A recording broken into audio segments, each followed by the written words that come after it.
আসসালামু আলাইকুম রহমতুল্লাহ বরকাত। স্নেহের নবম শ্রেণীর ব্যবসায়ী শিক্ষার্থীর ব্যবসায় শিক্ষা শাখার শিক্ষার্থীবৃন্দ, আশা করি সবাই ভালো আছো। আমি মোহাম্মদ নাজমুল হোসেন, সহকারী শিক্ষক, ব্যবসায় শিক্ষা, আদর্শ উচ্চ বিদ্যালয়, কৈটুলা, বেড়া, পাবনা।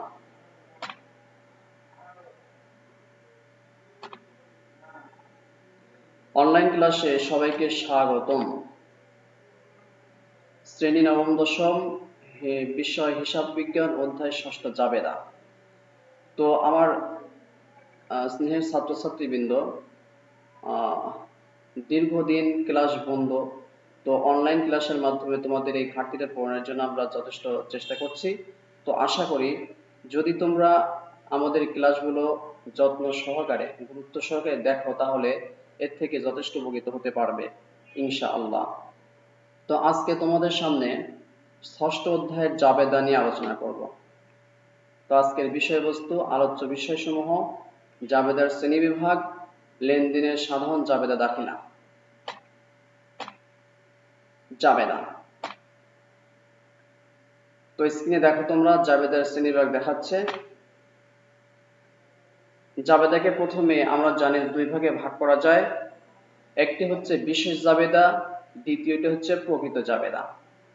তো বিশেষ জাবেদাকে আবার ছয় ভাগে ভাগ করা যায়। এর মধ্যে একটা হচ্ছে ক্রয় জাবেদা, 2 নম্বর বিক্রয় জাবেদা, 3 নম্বর ক্রয় ফেরত জাবেদা, 4 নম্বর বিক্রয় ফেরত জাবেদা, 5 নম্বর নগদ প্রাপ্তি জাবেদা এবং 6 নম্বর নগদ প্রদান জাবেদা। তো এই বিশেষ জাবেদা নিয়ে মূলত আমাদের নবম দশম শ্রেণীর গুরুত্বপূর্ণ চ্যাপ্টারগুলো গঠন করা হয়েছে এবং এখান থেকে বেশি প্রশ্ন আসে। আর প্রকৃত জাবেদা হচ্ছে 5 প্রকার।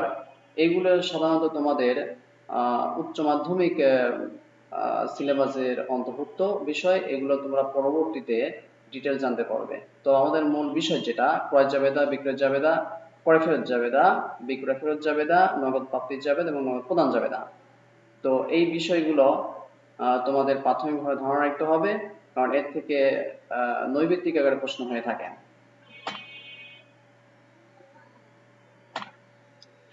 এরপরে দেখো, সাধারণ জাবেদা দাখিলা প্রধান বিষয়। আমরা জানি যে আমাদের মাধ্যমিক পর্যায়ে এবং প্রত্যেকটা পর্যায়ে সাধারণ জাবেদা দাখিলা দেওয়ার প্রয়োজন হয়, এবং হিসাব বিজ্ঞানের মূল বিষয় হচ্ছে সাধারণ জাবেদা। যদি সাধারণ জাবেদা ভালো না পারা যায়, তাহলে দেখবে যে তোমাদের অন্যান্য হিসেবেও অনেক জটিলতার সৃষ্টি হবে। এটাকে মূলত ফাউন্ডেশন বলা যেতে পারে। আমরা জানি যে প্রত্যেকটা বিষয়ে কিছু প্রাথমিক প্রিলিমিনারি কিছু জ্ঞান দরকার হয়। তো হিসাব বিজ্ঞানের যে প্রিলিমিনারি স্টেজ, সেটা হচ্ছে সাধারণ জাবেদা। তো জাবেদা আমরা জানি যে যখন কোনো ঘটনা ঘটে, সেখান থেকে কারবারের যে সমস্ত লেনদেনগুলো বাছাই করতে হয়। তো বাছাই করার পর সেটা জাবেদায় লিপিবদ্ধ করতে হয়। কিসের জন্য? যে পরবর্তীতে কারবারে কত টাকা প্রফিট অথবা লস হয়েছে, এটা বের করার উদ্দেশ্যে। কারণ কারবারের মালিক এবং কারবার সংশ্লিষ্ট প্রত্যেকটা পক্ষ প্রতিষ্ঠানের প্রকৃত লাভ, লোকসান এবং আর্থিক অবস্থা জানতে আগ্রহী হয়, আর এজন্য সাধারণ জাবেদা দাখিলা দেওয়ার প্রয়োজন হয়। তো যেহেতু জাবেদা একটা গুরুত্বপূর্ণ বিষয়, আর জাবেদায় ভুল হলে পরবর্তী প্রত্যেকটা স্টেপই ভুল হয়ে যায়, এবং যার জন্য সঠিক আর্থিক অবস্থার বিবরণী প্রস্তুত করা তথা আয় বিবরণী এবং আর্থিক অবস্থার বিবরণী করা কঠিন হয়ে দাঁড়ায়, সমস্যার সৃষ্টি হয়। তো জাবেদা যত সূক্ষ্মভাবে, যত নির্ভুলভাবে করা যাবে, আমার পরবর্তী হিসাবগুলো তত নির্ভুল হবে। তো এসো আমরা সাধারণ জাবেদা করার ক্ষেত্রে কি কি বিষয় নিয়ম মেনে চলতে হয়, আমরা এগুলো নিয়ে এখন আলোচনা করব। ক নম্বরে দেখো, স্ক্রিনে দেখাচ্ছে যে পণ্য, মাল, চেক প্রভৃতি নামে কোনো হিসাব হবে না। পণ্য, মাল, চেক এইগুলো লেনদেনে দেওয়া থাকে। যেমন পণ্য ক্রয় করা হলো, মাল ফেরত আসলো, চেক দ্বারা পরিশোধ করা হলো, চেক পাওয়া গেল। তো এই যে শব্দগুলো, এইগুলো শব্দের নামে কোনো হিসাব আসবে না। যেমন দেখো, এখানে একটা উদাহরণ দেওয়া হয়েছে, দুটি উদাহরণ দেওয়া হয়েছে লেনদেন, পণ্য বিক্রয়। এখানে পণ্য একটা শব্দ, বিক্রয় একটা শব্দ। তো এখানে কোন শব্দটি আমার হিসাবের ক্ষেত্রে আসবে, জাবেদা দেওয়ার ক্ষেত্রে আসবে? এখানে বিক্রয় হিসাব এখানে আসবে, পণ্য কিন্তু আসবে না। আর এর সঙ্গে নগদান হিসাব আসবে। তো জাবেদা দেওয়ার কিছু নিয়ম আছে। তো এই নিয়মগুলো আমরা যদি ফলো করি তাহলে সহজেই এই জাবেদা দেওয়া সহজ হবে। তো এখান থেকে প্রাথমিকভাবে জেনে রাখো যে পণ্য, মাল, চেক এগুলোর নামে কোনো হিসাব হবে না। তো নগদান কি করে আসলো, কিসের জন্য আসলো, এটা আমরা ইতিপূর্বে আলোচনা করেছি যে যখন কোনো ব্যক্তি বা প্রতিষ্ঠানের নাম অথবা ধারে উল্লেখ না থাকে বা বাকিতে উল্লেখ না থাকে তখন সেটা নগদে ধরে নিতে হয়, যদিও নগদ উল্লেখ নেই। তো সেই জন্য নগদান হিসাবকে ডেবিট করা হয়েছে, বিক্রয় হিসাব ক্রেডিট করা হয়েছে। পণ্য ক্রয় বাবদ চেক প্রদান, এখানে চেক দেওয়া হয়েছে পণ্য ক্রয় করে। আমরা জানি ক্রয় একটা হিসাব এবং প্রতিষ্ঠানের যে লেনদেন হয় এর মধ্যে ক্রয় বিক্রয় একটা গুরুত্বপূর্ণ হিসাব, কারণ ক্রয় বিক্রয়কে কেন্দ্র করেই প্রতিষ্ঠান পরিচালিত হয়। তো পণ্য ক্রয় বাবদ চেক প্রদান করা হয়েছে। এখানে চেকের নামে কোনো হিসাব আসবে না। চেক মূলত একটা সংস্থা, এটা লেনদেন করে থাকে, সেই সংস্থার নাম হচ্ছে ব্যাংক। তো এখানে ব্যাংকের নামে হিসাবটি আসবে। তো ক্রয় হিসাব ডেবিট আর ব্যাংক হিসাব ক্রেডিট। এরপরে খ নম্বর একটা নিয়ম এখানে উল্লেখ করা হয়েছে, পণ্য ক্রয় ও বিক্রয়ের ক্ষেত্রে যথাক্রমে ক্রেতা ও বিক্রেতার নাম উল্লেখ থাকলে বা বাকিতে হয়েছে বলে গণ্য করতে হবে। যদি পণ্য ক্রয় ও বিক্রয়ের ক্ষেত্রে ক্রেতা বা বিক্রেতার নাম উল্লেখ থাকে অথবা ক্রেতা বিক্রেতার পরিবর্তে যদি ওই ক্রেতা বা বিক্রেতা প্রতিষ্ঠানের নামও উল্লেখ থাকে এবং নগদ উল্লেখ না থাকে তাহলে সেক্ষেত্রে সেটা বাকিতে লেনদেনটি হয়েছে বলে গণ্য করতে হবে, যদিও যদিও নগদ উল্লেখ না থাকে। আবার এরকম হতে পারে যে নগদও আছে আবার ক্রেতা বিক্রেতা বা ক্রেতা বিক্রেতা প্রতিষ্ঠানের নাম আছে, সেক্ষেত্রে অবশ্যই নগদ হবে। আর নগদ না থেকে যদি ক্রেতা বা বিক্রেতার নাম থাকে অথবা ক্রেতা বিক্রেতা প্রতিষ্ঠানের নাম থাকে ক্রয় বিক্রয়ের ক্ষেত্রে, তাহলে সেক্ষেত্রে অবশ্যই সেটা বাকিতে গণ্য করতে হবে। এবং সেক্ষেত্রে কিভাবে আমরা জাবেদা দেব, এখানে দেখো একটা লেনদেন নিয়ে আসা হয়েছে, দুটি লেনদেন নিয়ে আসা হয়েছে। হাসানের নিকট হতে ক্রয় করা হয়েছে। এখানে হাসান একজন ব্যক্তির নাম, তার নিকট থেকে ক্রয় করা হয়েছে। তো ক্রয় ক্ষেত্রে ব্যক্তি নাম উল্লেখ আছে কিন্তু নগদের মধ্যে উল্লেখ নেই। তো অতএব এটা বাকিতে হয়েছে ধরে নিতে হবে, যদিও বাকি বা ধার উল্লেখ নেই তবুও বাকিতে হয়েছে। কিসের জন্য? কারণ ব্যক্তির নাম আছে, নগদ উল্লেখ নেই। এক্ষেত্রে ক্রয় হিসাব ডেবিট হবে আর পাওনাদার হিসাব ব্র্যাকেটে হাসান হিসাব দিতে হবে। দেখো স্ক্রিনে দেখাচ্ছে পাওনাদার হাসান হিসাব ক্রেডিট, এখানে পাওনাদার দিয়ে হাসান হিসাব ক্রেডিট হবে। এরপরে খালেকের নিকট নগদে পণ্য বিক্রয়, এখানে খালেকের নিকট নগদে উল্লেখ আছে, যেহেতু নগদ উল্লেখ আছে অতএব এখানে যদিও ব্যক্তির নাম উল্লেখ আছে তবু এটা বাকিতে ধরবো না, কারণ নগদ এখানে উল্লেখই আছে। সেই জন্য নগদান হিসাব ডেবিট হবে, ক্রয় হিসাব ক্রেডিট হবে। তো আশা করি তোমরা এই বিষয়টি বুঝতে পেরেছো। এভাবে যে কোনো ব্যক্তি বা প্রতিষ্ঠান নিকট থেকে মাল ক্রয় করা হলে ক্রয় হিসাব সর্বদাই ডেবিট হবে আর পাওনাদার দিয়ে ওই ব্যক্তি বা প্রতিষ্ঠানের হিসাবকে ব্র্যাকেটে লিখতে হবে। আর যদি কোনো ব্যক্তি প্রতিষ্ঠানের নাম থাকার পরে নগদে থাকে তাহলে অবশ্যই সেটি নগদে হয়েছে মনে করতে হবে। তো সেই জন্য এখানে খালেকের নিকটে নগদ পণ্য বিক্রি করা হয়েছে, নগদ হিসাব ডেবিট, এখানে বিক্রয় হিসাব ক্রেডিট হবে। এখানে ভুল হয়ে গেছে, বিক্রয় হিসাব এখানে ক্রেডিট হবে।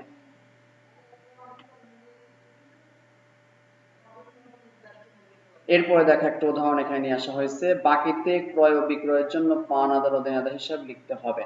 যদি বাকি ও বিক্রয়, ক্রয় ও বিক্রয় উল্লেখ থাকে বাকিতে ক্রয় বিক্রয়, তাহলে অবশ্যই পাওনাদার দেনাদারের নামে হিসাব লিখতে হবে। দুটি লেনদেন এখানে নিয়ে আসা হয়েছে, যেমন বাকিতে পণ্য ক্রয়, এখানে ব্যক্তি বা প্রতিষ্ঠানের নাম কিছুই নেই কিন্তু বাকি উল্লেখ আছে। তো ক্রয়ের জন্য ক্রয় হিসাব ডেবিট আর যেহেতু বাকিতে ক্রয় করা হয়েছে পাওনাদার হিসাব ক্রেডিট। এখানে পাওনাদার দিয়ে ব্র্যাকেটে কোনো পাওনাদার এবং পাওনাদারের নাম উল্লেখ না থাকায় এখানে কিন্তু কোনো নাম দেওয়া হয়নি। যে ক্ষেত্রে পাওনাদারের নাম উল্লেখ থাকবে সেই ক্ষেত্রে পাওনাদার দিয়ে তার ব্র্যাকেটে তার নাম দিতে হবে। এরপরে ধারে পণ্য বিক্রয়, দেনাদার হিসাব ডেবিট, বিক্রয় হিসাব ক্রেডিট। এখানে কোনো দেনাদারের নাম উল্লেখ নেই হেতু এখানে দেনাদারের নাম দেওয়া হয়নি। যদি দেনাদারের নাম উল্লেখ থাকতো তাহলে অবশ্যই এখানে দেনাদারের নাম দিতে হতো। তো এভাবে যে কোনো লেনদেন হলে আমরা এভাবে জাবেদা দেব ইনশাআল্লাহ। এরপরে দেখো ঘ নম্বর, ক্রয় ফেরত ও বিক্রয় ফেরতের ক্ষেত্রে উক্ত পণ্য বাকিতে ক্রয় ও বাকিতে বিক্রয় হয়েছিল বলে গণ্য করতে হবে। ক্রয় ফেরত ও বিক্রয় ফেরতের ক্ষেত্রে উক্ত পণ্য বাকিতে ক্রয় ও বিক্রয় হয়েছিল, বাকিতে ক্রয় ও বাকিতে বিক্রয় হয়েছিল বলে গণ্য করতে হবে। প্রতিষ্ঠানের কিছু নিয়ম আছে। এই নিয়মের মধ্যে একটা গুরুত্বপূর্ণ নিয়ম যে যখনই পণ্য ক্রয় ফেরত অথবা বিক্রয় ফেরত থাকবে তখন সেটা অবশ্যই ইতিপূর্বে ক্রয় বিক্রয়টা বাকিতে হয়েছিল ধরে নিতে হবে। তো এক্ষেত্রে আমরা কিভাবে জাবেদাভুক্ত করব? দেখো লেনদেনটা কিরকম থাকতে পারে, যেমন আন্ত ফেরত, পণ্য ফেরত আসলো। তো পণ্য ফেরত কখন আসে? যখন মাল বিক্রি করা হয়, বিক্রয়কৃত মাল ফেরত আসে। তাহলে আন্ত ফেরত মানে বিক্রয় ফেরত, আন্ত ফেরত মানে বিক্রয় ফেরত। তো বিক্রয় ফেরতের দ্বারা আয় হ্রাস পায়, আর আয় হ্রাস পেলে ডেবিট হয়, মানে বিক্রয় ফেরত ডেবিট আর দেনাদার ক্রেডিট। এখানে কিন্তু নগদানকে ক্রেডিট করা যাবে না, কারণ যখন মালটা বিক্রি করা হয়েছিল তখন দেনাদার ছিল ডেবিট আর বিক্রয় ছিল ক্রেডিট। তো ফেরতের ক্ষেত্রে দেনাদার সম্পদ হ্রাস পাচ্ছে, সেজন্য দেনাদার হবে ক্রেডিট আর বিক্রয় ফেরত হবে ডেবিট, আয় হ্রাস পাওয়ার জন্য। দ্বিতীয় যে লেনদেনটা এখানে নিয়ে আসা হয়েছে, ক্রয়কৃত পণ্য ফেরত দেওয়া হলো। মাল ক্রয় করা হয়েছিল, সেই পণ্য ফেরত দেওয়া হলো। এই ক্রয়কৃত পণ্য ফেরতকে বহিঃফেরত বলা হয়, অর্থাৎ ক্রয় করে নিয়ে এসেছিলাম সেটা ফেরত দেওয়া হয়েছে, বহির্মুখী ফেরত। তো এইটা আমরা কিভাবে জাবেদা লিপিবদ্ধ করব? আমরা জানি ক্রয়ের জন্য ক্রয় হিসাবকে ডেবিট করা হয়, আর ক্রয় ফেরতের ক্ষেত্রে ক্রয় ফেরত হিসাবকে ক্রেডিট করা হবে। এটা একটা ব্যয় হিসাব, ব্যয় হ্রাস পেলে ক্রেডিট, ব্যয় হ্রাস ক্রেডিট। আর এখানে দায়ও হ্রাস পেয়েছে, যেহেতু মালটা বাকিতে ক্রয় করা হয়েছিল সেইটা ফেরত দেওয়া হয়েছে, সেহেতু পাওনাদার এখানে হ্রাস পাবে ফেরতের কারণে, ব্যয়ও হ্রাস পেল, পাওনাদার দায়ও হ্রাস পেল। তো এভাবে যদি আমরা লেনদেন গুলো ঠিক মতো যাচাই বাছাই করে লিপিবদ্ধ করি, তাহলে ভুল হওয়ার সম্ভাবনা খুব কম থাকবে, কমে যাবে, হ্রাস পাবে। এরপরে 9 নম্বর দেখো, সম্পদ ক্রয় ও বিক্রয়ের ক্ষেত্রে নতুন পুরাতন ক্রয় বিক্রয় প্রভৃতি শব্দ ব্যবহার করা যাবে না। যেমন আসবাবপত্র ক্রয় হিসাব, পুরাতন যন্ত্রপাতি বিক্রয় হিসাব, নতুন সরঞ্জাম হিসাব প্রভৃতি নামে হিসাব খোলা যাবে না। এখানে যে শব্দগুলো ব্যবহার করা হয়েছে, এই শব্দগুলো সম্পদ ক্রয় বিক্রয়ের ক্ষেত্রে ব্যবহার করা যাবে না।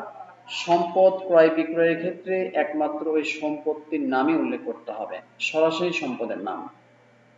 যেমন একটা লেনদেন দেওয়া হয়েছে নতুন আসবাবপত্র ক্রয়, আমরা যখন জাবেদা দাখিলা দেব তখন আসবাবপত্র হিসেবকে ডেবিট করতে হবে, এখানে নতুন লেখা যাবে না, নতুন লিখলে সেটা ভুল হবে। আর অবশ্যই নগদে ক্রয় করা হয়েছে, নগদের হিসাব ক্রেডিট। অনুরূপভাবে পুরাতন যন্ত্রপাতি বিক্রয়, এখানে পুরাতন কথা লেখা যাবে না, শুধু যন্ত্রপাতি লিখতে হবে। যেহেতু বিক্রি করা হয়েছে, নগদ টাকার কারবারে বৃদ্ধি পেয়েছে, সম্পদ নগদ বৃদ্ধি, আর যন্ত্রপাতি এটা সম্পদ, এটা হ্রাস পেয়েছে বিক্রয়ের জন্য। এরপরে 6 নম্বরে, সাধারণ আয় ও ব্যয়ের ক্ষেত্রে ব্যক্তি বা প্রতিষ্ঠানের নামে কখনোই কোনো হিসাব খোলা যাবে না। সাধারণ আয় ও ব্যয়ের ক্ষেত্রে ব্যক্তি বা প্রতিষ্ঠানের নামে কখনোই কোনো হিসাব খোলা যাবে না, যদি ওই আয় অনাদায়ী বা ব্যয় অপরিশোধিত থাকে। অর্থাৎ আয় ও ব্যয় যদি অনাদায়ী থাকে, বকেয়া থাকে, তাহলে ব্যক্তি প্রতিষ্ঠানের নামে এটা খোলা যাবে না। যেমন আমরা ক্রয় যদি বাকিতে হয় বা ধারে বিক্রয় হয় বা বাকিতে বিক্রয় হয়, এটা কিন্তু আমরা ব্যক্তি প্রতিষ্ঠানের নামে লিখি, দেনাদার পাওনাদার লিখি। কিন্তু এইটা ছাড়া সাধারণ আয় ব্যয়ের ক্ষেত্রে কখনোই দেনাদার পাওনাদার লেখা যাবে না। সেক্ষেত্রে কিভাবে লেনদেনটা আমি লিখবো, জাবেদা দেব? এখানে দেখো 3টি উদাহরণ নিয়ে আসা হয়েছে।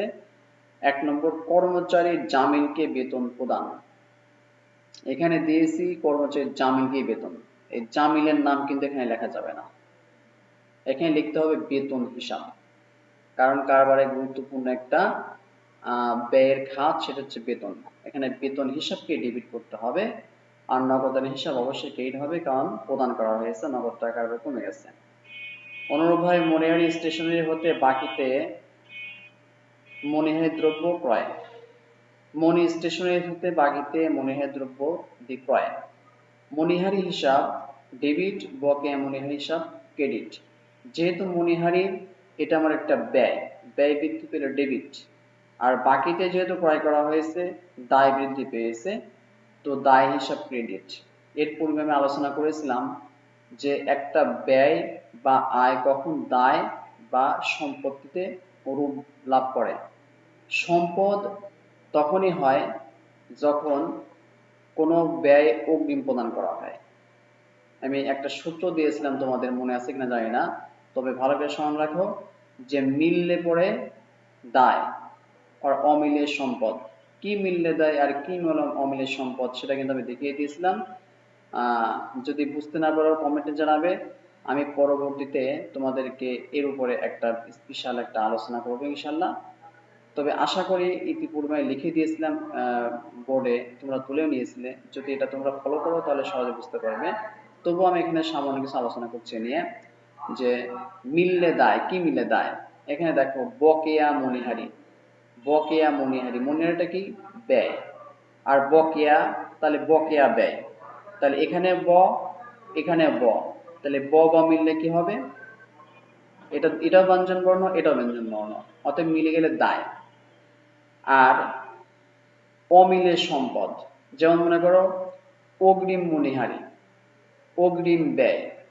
তাহলে ব্যয়ের অগ্রিম হলে পরে এখানে মিলে নাই, সরেয়া হচ্ছে স্বরবর্ণ আর ব্যয় হচ্ছে ব্যঞ্জন বর্ণ, প্রথমে ব। অতএব স্বরবর্ণ ব্যঞ্জন বর্ণ হওয়ার কারণে এটা মেলেনি, অতএব এটা সম্পদ। তো এভাবে আমরা সম্পদ বা দায় স্বরবর্ণ ব্যঞ্জনের প্রথম অক্ষর দিয়ে আমরা এটা বের করতে পারি। তবে মনে রাখতে হবে এখানে যে ব্যয়ের নাম লেখা হয়েছে এটা যে ব্যয়, তোমাকে এটা বুঝতে হবে যে মনির একটা ব্যয়। এভাবে যত ব্যয় বকেয়া থাকবে তো সেই ব্যয়টা ধরে নিয়ে বকেয়া হলে সেটা দায়, আর যদি অগ্রিম হয় তাহলে সেটা সম্পদ। আয়ের ক্ষেত্রে অনুরূপ, যদি বকেয়া আয় হয় মেলেনি সম্পদ, আর অগ্রিম আয় হলে মিলে গেছে দায়। তো এভাবে আমরা বের করতে পারবো। তাহলে এখানে মূল যে আলোচ্য বিষয় সেটা হচ্ছে মনিহারি কিনেছি বাকিতে, তাহলে এখানে কিন্তু পাওনাদার লেখা যাবে না। যেমন পণ্য ক্রয়ের ক্ষেত্রে আমরা ক্রয় হিসাবকে ডেবিট করেছিলাম, পাওনাদারকে ক্রেডিট করেছিলাম, কিন্তু এই ক্ষেত্রে মনিহারি হিসাব ডেবিট আর বকেয়া মনিহারি হিসাব ক্রেডিট করতে হবে। আর একটা জিনিস গুরুত্বপূর্ণ বিষয় যে ছাত্রছাত্রীবৃন্দ তোমরা এইখানে খুব বেশি ভুল করো, সেটা হচ্ছে এই ক্রয় কথা থাকলেই তোমরা এখানে ক্রয় হিসাবে ডেবিট করো, কিন্তু এই ক্রয় হিসাব একমাত্র পণ্য ক্রয়ের ক্ষেত্রে ক্রয় হিসাব ডেবিট হবে। এই জিনিসটা তোমাদের মাথায় রাখতে হবে, সব ক্ষেত্রে ক্রয় হিসাব হবে না। যদি সেটা স্থায়ী সম্পদ ক্রয় হয় তাহলে স্থায়ী সম্পত্তির নামে ডেবিট করতে হবে, পণ্য ক্রয় হলেই কেবল ক্রয় হিসাব ডেবিট হবে। আর যদি অন্য কোনো স্টেশনারি দ্রব্য বা অন্য কিছু ক্রয় করা হয় তাহলে তার নামে এখানে ডেবিট করতে হবে। এই জিনিসটি মাথায় রাখতে হবে। এরপর 3 নম্বর, তবু ট্রেডার্সের নিকট কমিশন প্রাপ্য হয়েছে। কমিশন প্রাপ্য হয়েছে মানে এটা আয়ের দফা। আমরা জানি যা প্রাপ্য হওয়া যায় সেটা হচ্ছে আয়, আয়ের বকেয়া এটা।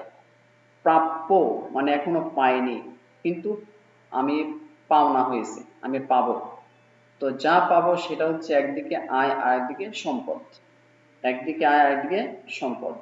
তো আয় বৃদ্ধি পেলে আয় হিসাব ক্রেডিট, আর যদি সে আয়টা বকেয়া থাকে তাহলে প্রাপ্য আয় হিসাব ডেবিট, এটা সম্পদ। তাহলে প্রাপ্য কমিশন হচ্ছে ডেবিট আর কমিশন আয় হিসাব ক্রেডিট। তো এখানে কিন্তু এই তবু ট্রেডার্স লেখা যাবে না, প্রাপ্য কমিশনের ক্ষেত্রে তবু ট্রেডার্স লেখা যাবে না, এখানে কমিশনটা লিখতে হবে, প্রাপ্য কমিশন লিখতে হবে, কারণ কমিশন একটা বিশেষ একটা আয়ের খাত, এই আয়ের খাতটা উল্লেখ করতে হবে। আশা করি এটা তোমরা বুঝতে পেরেছ।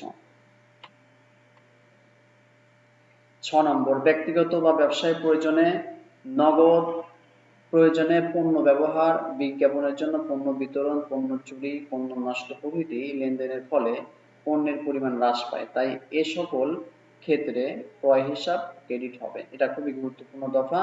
আমরা জানি কারবারে পণ্য ক্রয় করার পরে সেটা বিক্রি করা হয়, তো বিক্রয় ছাড়া এই পণ্যটা যে কোনো উপায়ে কারবার থেকে হ্রাস পেলে, এখন কি কি উপায়ে হ্রাস পায় সেটা কিন্তু পরিষ্কার বর্ণনা করা হয়েছে। পণ্য ব্যবহার, বিজ্ঞাপনের জন্য পণ্য বিতরণ, পণ্য চুরি, পণ্য নষ্ট প্রভৃতি লেনদেনের ফলে পণ্যের পরিমাণ হ্রাস পায়।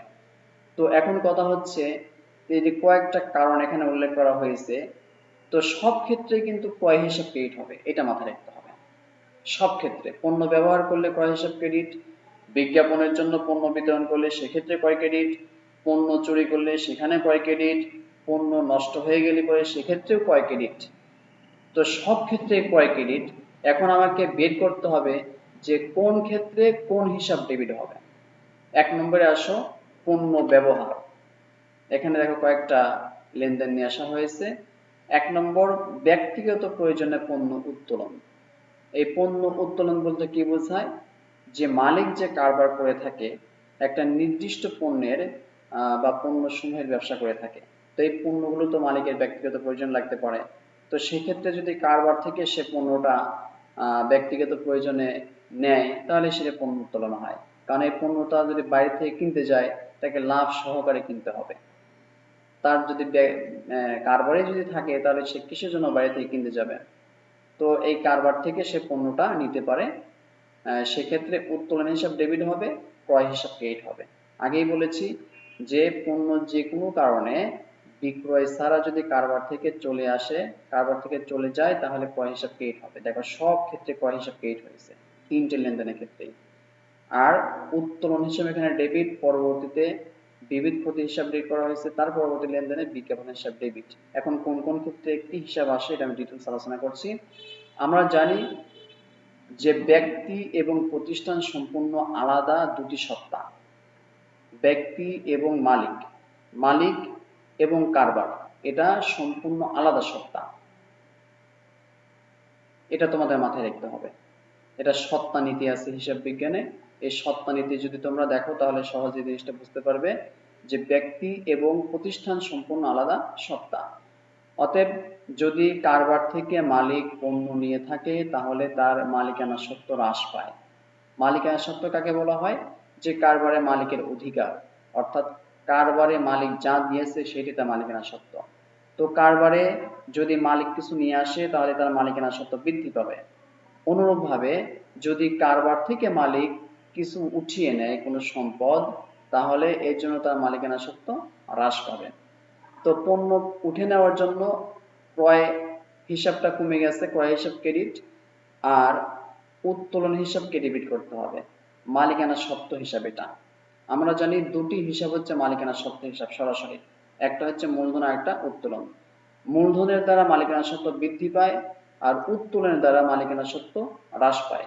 আর আমরা এও জানি যে মালিকানা সত্ত্ব বৃদ্ধি পেলে ক্রেডিট, আর মূলধন সবসময় ক্রেডিট হয়, আর উত্তোলন হিসাব ডেবিট, কারণ এর দ্বারা মালিকানা সত্ত্ব হ্রাস পায়। তো এটা নিশ্চয় বুঝতে পারলে। এরপরে 2 নম্বরে, দোকান হতে পণ্য চুরি হলো। তো এই চুরিটা কিন্তু কারবারের জন্য একটা ক্ষতি, চুরিটা কারবারের জন্য একটা ক্ষতি। তো এই ক্ষতির জন্য বিবিধ ক্ষতি হিসাব ডেবিট হবে। আর যেহেতু পণ্য চুরি হয়েছে, আর আমরা প্রথম ক নম্বরে আলোচনা করেছি পণ্যর জন্য পণ্য লেখা যাবে না, পণ্যের জন্য ক্রয় হিসাব লিখতে হবে। তাহলে বিবিধ ক্ষতি হিসাব ডেবিট আর ক্রয় হিসাব ক্রেডিট। এখানে বিবিধ ক্ষতি যাবতীয় সম্পদ এবং ব্যয় বা ক্ষতি বৃদ্ধি পেলে ডেবিট, আর আয় দায় মালিকানা সত্ত্ব বৃদ্ধি পেলে ক্রেডিট। তো এই সূত্র দিক দিয়ে মিলালে পরেও জাবেদা, সঠিক জাবেদা এটাই হয়। এরপরে দেখো পরবর্তীটা, এখানে ক্রয় হিসাবকে ক্রেডিট করা হয়েছে কিসের জন্য? কারণ ভোক্তাদের মাঝে পণ্য বিতরণ করা হয়েছে। আমার পণ্যের মূল কাজ হচ্ছে সেটাকে বিক্রি করা, কিন্তু আমি সেটা বিক্রি করিনি, বরঞ্চ এই পণ্যের বিক্রয় বৃদ্ধির জন্য এই পণ্যটাকে আমি বিজ্ঞাপন হিসেবে ব্যবহার করেছি। ভোক্তাদের মাঝে পণ্য কিসের জন্য বিতরণ করা হয়? আমরা জানি যে একমাত্র এটাকে প্রচারের জন্য, প্রসারের জন্য, যে আমার পণ্যর পরিচিতি গড়ে তোলার জন্য এটাকে বিজ্ঞাপন হিসেবে ভোক্তাদের মাঝে বিতরণ করা হয়। তো ভোক্তাদের মাঝে পণ্য বিতরণ করার দ্বারা আমার বিজ্ঞাপন খরচটা বৃদ্ধি পাবে। এখানে কয়েকটা ব্যয়, বিজ্ঞাপন একটা ব্যয়। এখানে একটা ব্যয় আর একটা ব্যয় রূপ লাভ করেছে, রূপান্তর হয়েছে। যখন পণ্য ক্রয় করেছিলাম ক্রয় হিসাব ছিল ডেবিট, আর এখন যেহেতু ক্রয়টা হ্রাস পাচ্ছে অতএব ক্রয়টাকে ক্রেডিট করতে হবে আর বিজ্ঞাপনকে ডেবিট করতে হবে। তো এভাবে আমরা পণ্য কারবার থেকে চলে গেলে লিপিবদ্ধ করতে পারি। বর্গীয় জ নম্বর দেখো, প্রতিষ্ঠান হতে উত্তোলন হলে প্রতিষ্ঠান হতে উত্তোলন হলে মালিকের ব্যক্তিগত উত্তোলন বোঝাবে। ব্যাংক হতে উত্তোলন হলে তা প্রতিষ্ঠানের জন্য হয়েছে বলে গণ্য করতে হবে। এটা খুবই গুরুত্বপূর্ণ একটা দফা, একটা লেনদেন। এখানে ছেলেপেলেদের অধিক মাত্রায় ভুল হয়ে থাকে, তো সেই জন্য এখানে বিস্তারিত আমি আলোচনা করছি। একটু মনোযোগ সহকারে সবাই জিনিসটা বোঝার চেষ্টা করো। প্রতিষ্ঠান হতে উত্তোলন, এই উত্তোলন অবশ্যই নগদ উত্তোলন। পণ্য থাকলে পরে অবশ্যই পণ্য উল্লেখ থাকে, যেহেতু পণ্য নেই তাহলে এটা নগদ নিয়ে আলোচনা হচ্ছে, এটা বুঝতে হবে। তো প্রতিষ্ঠান হতে উত্তোলন হলে মালিকের ব্যক্তিগত উত্তোলন বোঝাবে। আর ব্যাংক হতে উত্তোলন হলে তা প্রতিষ্ঠানের জন্য উত্তোলন হয়েছে বলে গণ্য করতে হবে। দেখো দুটি লেনদেন এখানে আমি নিয়ে আসছি। এক নম্বর হচ্ছে ব্যবসায় হতে উত্তোলন। ব্যবসায়ী হতে উত্তোলনের দ্বারা মালিকানা সত্ত্ব হ্রাস পায়। এখানে মালিকই উত্তোলন করছে এটা বুঝতে হবে, সেই জন্য উত্তোলন হিসাব ডেবিট, আর কারবারের নগদান হ্রাস পেয়েছে, নগদান হিসাব ক্রেডিট। এরপরে দেখো ব্যাংক হতে উত্তোলন। ব্যাংক হতে উত্তোলন করা হয়েছে, তো ব্যাংক থেকে যখন উত্তোলন করা হয়েছে, এই উত্তোলন করে মালিক কিন্তু এটা নেয়নি, কারণ ব্যাংক থেকে দুটি কারণ উত্তোলন করা হতে পারে। এইখানে ছেলেপেলে খুব বেশি ভুল করে এইটাতে। ব্যাংক হতে উত্তোলন, এখানেও যেহেতু উত্তোলন আছে, ভুল করে ছেলেপেলে কোনো উত্তোলনকে ডেবিট দেয়, উত্তোলন হিসেবে ডেবিট করে আর ব্যাংক হিসেবে ক্রেডিট করে। কিন্তু এখানে ব্যাংক হতে উত্তোলন করেছে কিন্তু কারবারের প্রয়োজনে, যদিও উল্লেখ নেই। তো এখানে নগদান হিসাব বৃদ্ধি পাবে, কারবারের নগদ বৃদ্ধি পাবে, আর ব্যাংক তো অবশ্যই হ্রাস পাবে, ব্যাংক হিসাব ক্রেডিট। তো এখন কথা হচ্ছে যে ব্যাংক থেকে কখন কিভাবে উত্তোলন করলে সেক্ষেত্রে উত্তোলন হিসাব ডেবিট হবে। সেক্ষেত্রে যদি এখানে থাকে যে ব্যাংক থেকে ব্যক্তিগত প্রয়োজন উত্তোলন, সেক্ষেত্রে কেবল উত্তোলন হিসাবকে ডেবিট করতে হবে, এটা তোমাদের মাথায় রাখতে হবে। তাহলে প্রিয় ছাত্রছাত্রীবৃন্দ, তোমরা অবশ্যই এখানে বুঝতে পারলে যে কখন নগদান হিসাব ডেবিট এবং কখন উত্তোলন হিসাবকে ডেবিট করতে হবে। তাহলে ব্যাংক থেকে যদি বলে যে ব্যাংক থেকে কারবারের প্রয়োজনে উত্তোলন অথবা ব্যাংক হতে উত্তোলন, তাহলে সেক্ষেত্রে নগদান হিসাব ডেবিট হবে, কারণ উভয় ক্ষেত্রে কারবারের জন্য উত্তোলন করেছে বুঝতে হবে। আর শুধুমাত্র কেবলমাত্র যদি উল্লেখ থাকে যে ব্যক্তিগত প্রয়োজনে ব্যাংক থেকে উত্তোলন, সেক্ষেত্রেই উত্তোলন হিসাব ডেবিট হবে, ব্যাংক হিসাব ক্রেডিট হবে। বিষয়টি নিশ্চয়ই তোমরা বুঝতে পেরেছ। আর ব্যবসায় থেকে উত্তোলন যদি থাকে, ব্যক্তিগত প্রয়োজনে বলুক আর না বলুক, সেক্ষেত্রে অবশ্যই ব্যক্তিগত প্রয়োজনে বোঝাবে। এই দুটির মধ্যে এই কিছুটা পার্থক্য আছে। তো আশা করি তোমাদের আর সমস্যা হওয়ার কথা না এই ব্যাপারে। এবার 6 নম্বর, পণ্য, নগদ অর্থ, কোন সম্পদ চুরি বা বিনষ্ট হলে বিবিধ ক্ষতি হিসাব নামে লিপিবদ্ধ করতে হবে। এটা আমাদের যদিও কিছুটা আলোচনা হয়ে গেছে। পণ্য যখন কারবার থেকে চুরি হয়ে যায়, বিজ্ঞপ্তি দেওয়া হয়, উত্তোলন করা হয়, সেহেতু ক্রয় হিসাব ক্রেডিট হয়, ওখানে কিন্তু বিবিধ ক্ষতি আসছিল। তো এরপরে এটা পুনরালোচনা করা হচ্ছে। ক্যাশ বাক্স হতে টাকা চুরি, বিবিধ ক্ষতি হিসাব ডেবিট, যেহেতু ক্যাশ বাক্স মানে নগদান, নগদান হিসাব ক্রেডিট। নগদ সম্পদ হ্রাস পেয়েছে আর বিবিধ ক্ষতিটা বৃদ্ধি পেয়েছে, ক্ষতি বৃদ্ধি পেলে ডেবিট। তো এটাও নিশ্চয়ই বুঝতে পেরেছ যে যখন কারবারের কোনো কিছু নষ্ট হয়ে যায়, চুরি হয়ে যায়, এর জন্য বিবিধ ক্ষতি হিসাব ডেবিট হবে। হোক সেটা নগদ অর্থ, হোক সেটা কোনো সম্পদ অথবা পণ্য, এই তিনটি জিনিসই সাধারণত চুরি বা বিনষ্ট হয়ে থাকে, আর এই তিনটির জন্যই বিবিধ ক্ষতি হিসাব ডেবিট হবে, সবসময় খেয়াল রাখবে। অগ্নি দুর্ঘটনায় পণ্য বিনষ্ট হলো, দেখো 2 নম্বরে আছে অগ্নি দুর্ঘটনায় পণ্য বিনষ্ট হলো। তো আমরা জানি পণ্যের জন্য ক্রয় হিসাব, তো যেহেতু কারবার থেকে পণ্য চলে গেছে, নষ্ট হয়ে গেছে, সেজন্য ক্রয় হিসাব ক্রেডিট, আর বিবিধ ক্ষতি হিসাব ডেবিট। তাহলে আমরা কি বুঝতে পারলাম যে কারবার থেকে পণ্য, নগদ অর্থ অথবা অন্য কোনো সম্পদ যে কোনো উপায়ে যদি হারিয়ে যায় অথবা চুরি হয়ে যায় অথবা বিনষ্ট হয়ে যায়, আগুনে পুড়ুক, যে কোনো উপায়ে যদি সেটা কারবার থেকে চলে যায়, সেটা হচ্ছে বিক্রয় ছাড়া এবং যে কোনো বৈধ পন্থা ছাড়া, তাহলে সেক্ষেত্রে কি হবে, অর্থাৎ কি বলে এটাকে, যেটা আকাঙ্ক্ষা করেনি, আনএক্সপেক্টেড বলা হয়, অপ্রত্যাশিতভাবে যদি কারবার থেকে চলে যায়, তাহলে এর জন্য কি হবে, বিবিধ ক্ষতি হিসাব ডেবিট হবে। আর যে জিনিসটা চলে গেল সেটার জন্য ক্রেডিট হবে। নগদ চলে গেছে, নগদান হিসাব ক্রেডিট। পণ্য বিনষ্ট হয়েছে, ক্রয় হিসাব ক্রেডিট। যদি কোনো আসবাবপত্র, যন্ত্রপাতি বা অন্য কোনো সম্পদ চুরি, মনিহারি চুরি হয়ে গেছে, তাহলে মনিহারি হিসাব ক্রেডিট। আসবাবপত্র চুরি হয়েছে, আসবাবপত্র ক্রেডিট। এইভাবে যে কোনো সম্পদ, যন্ত্রপাতি চুরি হয়েছে, যন্ত্রপাতি ক্রেডিট। নিশ্চয়ই বুঝতে পেরেছ যে কোনো কিছু যদি হারিয়ে যায়, চুরি হয়ে যায়, নষ্ট হয়ে যায়, তাহলে এর জন্য বিবিধ ক্ষতি ডেবিট, আর ওই সম্পদ বা ওই জিনিসটাকে পণ্য হলে ক্রয়কে ক্রেডিট করতে হবে। এরপরে দেখো, ব্যাংক সুদ মঞ্জুর বা ব্যাংক চার্জ সর্বদা ব্যাংক হিসেবে সরাসরি প্রভাব ফেলবে বলে গণ্য করতে হবে। এই ব্যাংকের সুদ এবং ব্যাংক চার্জ দুটি খুবই গুরুত্বপূর্ণ বিষয়। যখন ব্যাংকের সাথে লেনদেন করা হয়, এই দুটি হিসাবে আমাদের মূল ব্যাংক হিসেবের সাথে যোগ দেওয়া হয়ে থাকে। ব্যাংক সুদটা কি আর ব্যাংক চার্জটা কি, এটা আমরা প্রথমে জেনে নিই। ব্যাংক সুদ হচ্ছে আমার নামে বা কারবারের নামে যে ব্যাংকে একটা হিসাব খোলা আছে, এই হিসাবে যদি টাকা জমা থাকে, তাহলে এই জমাকৃত টাকার জন্য টাকার উপরে সুদ হয়, এটা আমার আয়, ওই কারবারের আয়। যখন কোনো, আমি আবারও বলছি, যদি ব্যাংকে টাকা জমা থাকে কারবারের নামে, তাহলে এই জমাকৃত টাকার উপরে নির্দিষ্ট সময় অন্তর সুদ আসে এবং এটা হচ্ছে ওই কারবারের আয়। তো যখন কারবারের সুদ হয়ে যায়, তখন সেই সুদটা ওই অ্যাকাউন্টে যোগ হয়ে যায়। এটা শুধু ওই অ্যাকাউন্টে যোগ করে থাকে। মনে করো যে ব্যাংকে 1 লক্ষ টাকা জমা আছে, এই 1 লক্ষ টাকায় 6 মাস অন্তর বা 6 মাস পরে যে সুদটা হবে, সুদ মনে করা আসলে 500 টাকা। তাহলে এখন আমার ব্যাংকে কত টাকা দেখাবে? 1,05,০০০ টাকা দেখাবে। নিশ্চয় বুঝতে পেরেছ।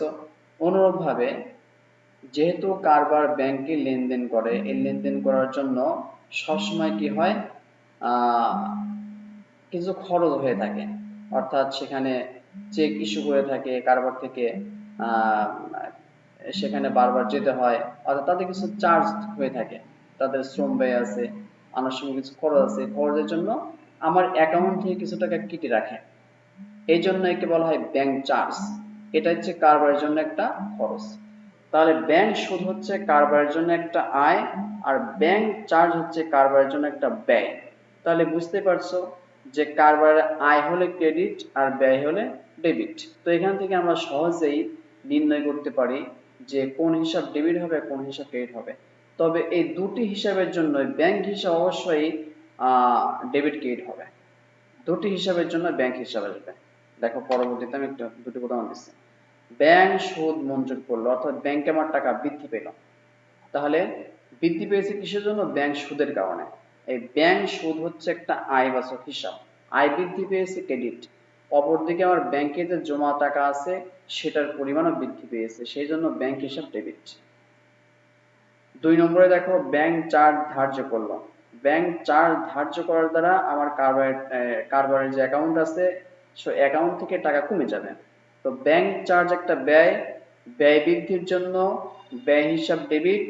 আর যেহেতু আমার টাকাটা কেটে নিয়েছে, অর্থাৎ ব্যাংক অ্যাকাউন্ট থেকে টাকা কেটে নিয়েছে, সেজন্য ব্যাংক অ্যাকাউন্ট হবে ক্রেডিট, সম্পত্তি হ্রাস পেয়েছে, অপরদিকে ব্যয় বৃদ্ধি পেয়েছে। এরপরে দেখো আরেকটা লেনদেন এখানে নিয়ে আসা হয়েছে।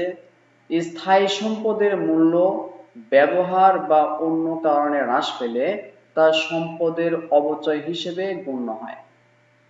স্থায়ী সম্পত্তির আমরা জানি যে স্থায়ী সম্পত্তি ব্যবহারজনিত কারণে বা সময় অতিক্রান্তর সঙ্গে সঙ্গে এর মূল্যটা হ্রাস পায়।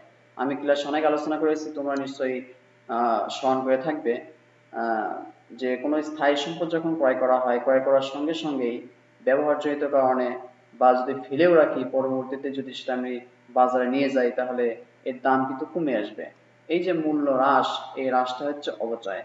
সেক্ষেত্রে সংশ্লিষ্ট সম্পদ যদি মূল্য হ্রাস পায়, তাহলে সেক্ষেত্রে সংশ্লিষ্ট সম্পদ হিসাব ক্রেডিট না করে পুঞ্জীভূত অবস্থা হিসাব বা সংশ্লিষ্ট সম্পদ নামে ক্রেডিট করতে হবে।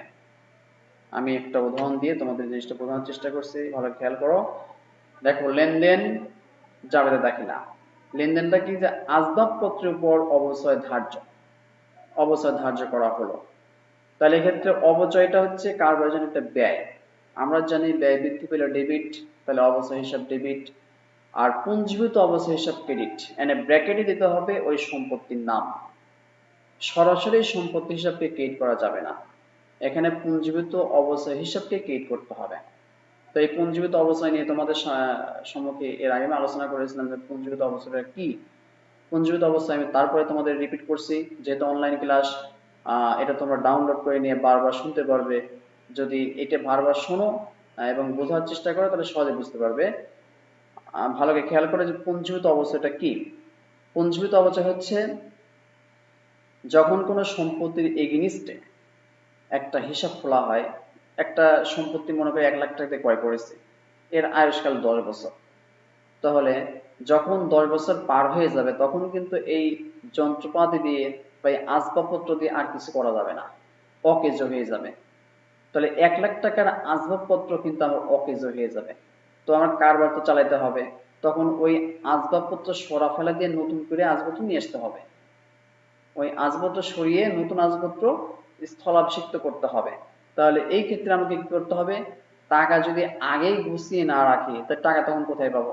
তো সেই জন্য একদিকে খরচ দেখানো হয়, আর একদিকে টাকাটা গচ্ছিত রাখা হয়।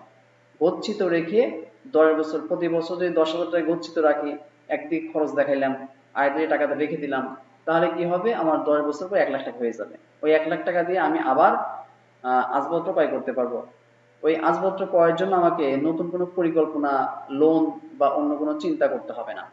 অর্থাৎ এটা খাতওয়ারি একটা আহ, তোমার সঞ্চয় করা হয়, এটা একটা সঞ্চিতি, ভবিষ্যৎ ব্যবস্থা আসবাবপত্র ক্রয়ের জন্য। এখন নিশ্চয়ই বুঝতে পেরেছো যে পুঞ্জীভূত অবস্থাকে কিসের জন্য ক্রয় করে। পুঞ্জীভূত, পুঞ্জীভূত মানে কি, একে ইংলিশে বলে অ্যাকিউমুলেটেড। অ্যাকিউমুলেট অর্থাৎ জমা রাখা, প্রতি বছর এটা নির্দিষ্ট টাকা জমা রেখে রেখে এটাকে ভারী করা, যেন ওই টাকা দিয়ে পরবর্তীতে ওই সম্পত্তি ক্রয় করতে পারে। এবং এটা একদম ফিক্সড জাবেদা, যা সকল সম্পত্তির ক্ষেত্রে একই জাবেদা হয়, শুধু সম্পত্তির নামটা উল্লেখ করতে হয়। এরপর 6 নম্বর দেখো, যে কোনো উৎস হতে চেক পাওয়া গেলে তা ব্যাংক হিসাবে লিপিবদ্ধ করতে হবে, কারণ প্রতিষ্ঠানকে বাহক বা খোলা চেক প্রদান করা হয় না, হিসাবে প্রদীয় চেক প্রদান করা হয়। উদাহরণ দিলে সহজে বুঝতে পারবে। এখানে লেনদেন হয়েছে পণ্য বিক্রয় বাবদ রাজীবের নিকট হতে চেক প্রাপ্তি। এখানে চেক পাওয়া গিয়েছে, এখানে কিন্তু চেকের নামে, চেকের নামে কোনো হিসাব হবে না, ব্যক্তির নামে কোনো হিসাব হবে না। এখানে মূলত ব্যাংক হিসাব ডেবিট হবে আর বিক্রয় হিসাব ক্রেডিট হবে। চেক পাইলেই বুঝতে হবে যে সেটা ব্যাংকের মাধ্যমে লেনদেন হয়েছে, সেই জন্য ব্যাংক হিসাব ডেবিট, বিক্রয় হিসাব ক্রেডিট। অনুরূপভাবে দেনাদার হতে চেক প্রাপ্তি, যার সঙ্গে সঙ্গে ব্যাংকে জমা দেওয়া হলো। তাহলে এক্ষেত্রে ব্যাংক হিসাব ডেবিট আর দেনাদার হিসাব ক্রেডিট, দুটি সম্পদ। ব্যাংকে টাকা বৃদ্ধি পেয়েছে, দেনাদার হ্রাস পেয়েছে। যেহেতু দেনাদার চেক দিয়েছে, আমার টাকা দিয়েছে, আমার টাকাটা ব্যাংকে জমা হয়ে গেছে। তো এইভাবে যদি চেক পাওয়া যায় তাহলে অবশ্যই ব্যাংক হিসাবকে ডেবিট করতে হবে এবং যে খাত থেকে, যার কাছ থেকে পাওয়া গিয়েছে তাকে ক্রেডিট করতে হবে। এখানে পণ্য বিক্রয় বাবদ পাওয়া গেছে, বিক্রয় হিসাব ক্রেডিট হবে। আবার এই মনে করো না যে রাজীবের নিকট হতে পাওয়া গেছে, রাজীব হিসাবকে ক্রেডিট করে, তা কিন্তু না। কারণ এখানে মূল হিসাব হচ্ছে বিক্রয়, বিক্রয়ের মাধ্যমেই চেকটা পাওয়া গেছে। যদি এমন হতো যে পূর্বে বিক্রয় করা ছিল, সেই বিক্রয়ের টাকা রাজীব আমাকে চেকের মাধ্যমে দিয়েছে, সেক্ষেত্রে রাজীব হতো। কিন্তু এখানে সরাসরি রাজীবের নিকট পণ্য বিক্রি করা হয়েছে এবং সেই বিক্রয়ের টাকাই চেকে পাওয়া গিয়েছে, সেই জন্য ব্যাংক হিসাব তো অবশ্যই ডেবিট হবে আর বিক্রয় হিসাব ক্রেডিট হবে। আর এখানে দেনাদার হতে চেক পাওয়া গেছে, এখানে বিক্রয়টা পূর্বে করা হয়েছিল, সাধারণ দেনাদার তার নিকট থেকে চেক পাওয়া গিয়েছে, সেজন্য দেনাদার হিসাব ক্রেডিট হবে। তো এটাও নিশ্চয়ই বুঝতে পেরেছো। এরপরে 9 নম্বর দেখো, ব্যবসায় প্রতিষ্ঠান মালিকের নিকট হতে যে কোনো সুবিধা গ্রহণ করলে মূলধন হিসাব ক্রেডিট এবং মালিককে সুবিধা প্রদান করলে উত্তোলন হিসাব ডেবিট হবে। একটা সর্বজনীন কথা এবং একটা প্রাথমিক একটা দাখিলা আমরা জানি যে মালিক পক্ষ কারবারকে যাই দিবে সেটা হচ্ছে মালিকের মূলধন, মূলধন হিসাব ক্রেডিট হবে। একটা উদাহরণ এখানে দেওয়া আছে দেখো, যে কর্মচারীদের বেতন মালিক ব্যক্তিগতভাবে পরিশোধ করলেন। তো যেহেতু মালিক কারবারের হয়ে খরচটা করেছে সেজন্য মূলধন হিসাব ক্রেডিট। আর বেতন হিসাব হবে ডেবিট।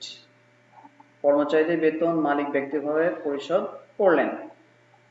যেহেতু মালিক ব্যক্তিগতভাবে কারবারের হয়ে খরচ করেছে, খরচটা কিন্তু কারবার থেকে দেওয়া হয়নি, মালিক পকেট থেকে দিয়েছে, সেই জন্য মূলধন হিসাব ক্রেডিট। আর যেহেতু এটা হচ্ছে কারবারের একটা খরচ, সেই জন্য বেতন হিসাব ডেবিট। মালিকের বাজার খরচ ব্যবসা হতে পরিশোধ, উত্তোলন হিসাব ডেবিট, নগদান হিসাব ক্রেডিট। এইখানে মালিক কারবার থেকে টাকাটা নিয়েছে ব্যক্তিগত প্রয়োজনে বাজার করার জন্য।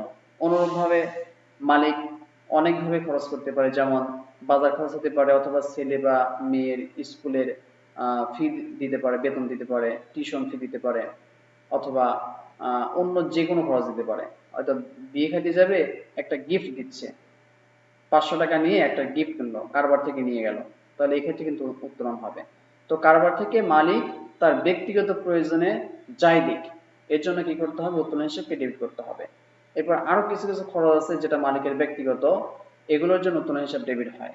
যেমন আয়কর প্রদান, আয়কর হচ্ছে মালিকের ব্যক্তিগত একটা খরচ, এটি যদি কারবার থেকে প্রদান করা হয় তাহলে আয়কর হিসাব ডেবিট আর নগদান হিসাব ক্রেডিট হবে।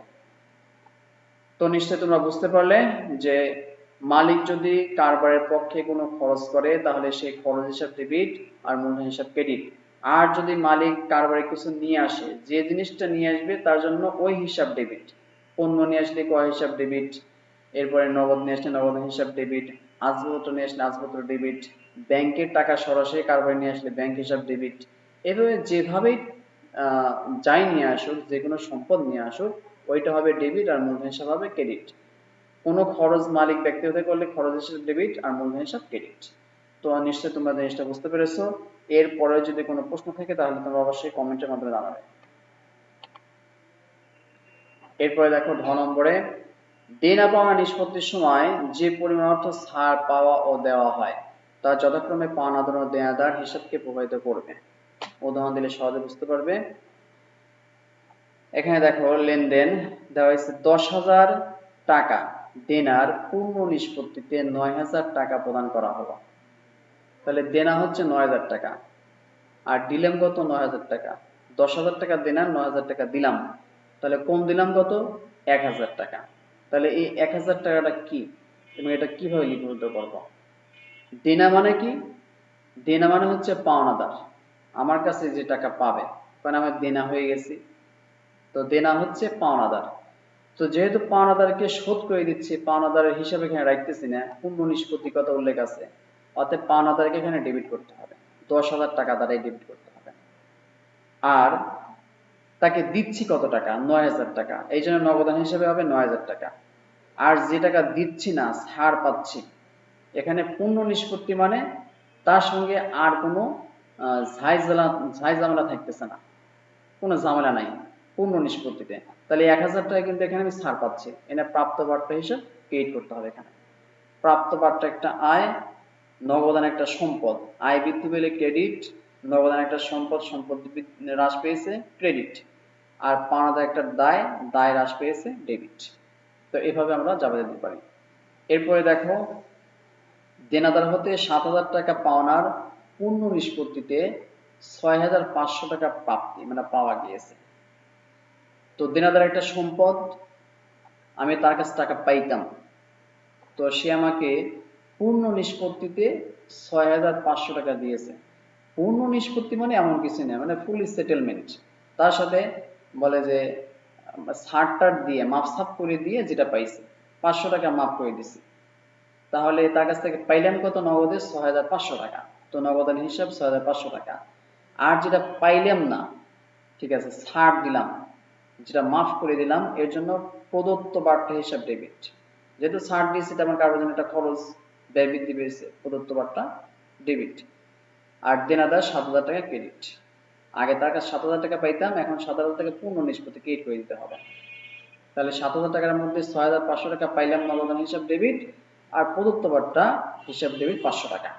তো নিশ্চয়ই তোমরা এটা বুঝতে পেরেছো। এইভাবে যখন দেনার পূর্ণ নিষ্পত্তিতে পাওনার পূর্ণ নিষ্পত্তিতে উল্লেখ থাকে, তখন সব ক্ষেত্রে এই জাবেদাটি হবে। পূর্ণ নিষ্পত্তি থাকলে সেক্ষেত্রে প্রাপ্ত বার্তা এবং প্রদত্ত বার্তা থাকে। আর সবসময় খেয়াল রাখবে, প্রাপ্ত বার্তা আয়, এটা হবে ক্রেডিট, আর প্রদত্ত বার্তা হচ্ছে ব্যয়, এটা হবে ডেবিট। এটা সবসময় খেয়াল রাখবে, তাহলে ভুলটা হবে না। তো প্রিয় ছাত্রছাত্রীবৃন্দ, আজকে আমার আলোচনা এখানেই শেষ। তো সকলকে ধন্যবাদ। আশা করি ভিডিওটি তোমাদের দেখে ভালো লেগেছে। তো এরকম আরো নতুন নতুন ভিডিও ইনশাল্লাহ পরবর্তীতে করবো ইনশাল্লাহ। তোমরা মনোযোগ সহকারে এটা দেখতে থাকো। আর যদি কোনো সমস্যা হয় বুঝতে, অবশ্যই কমেন্টস করে জানাবে, আমি এটা সলিউশন করার চেষ্টা করব। তো আজকে এই পর্যন্তই, সবাইকে ধন্যবাদ।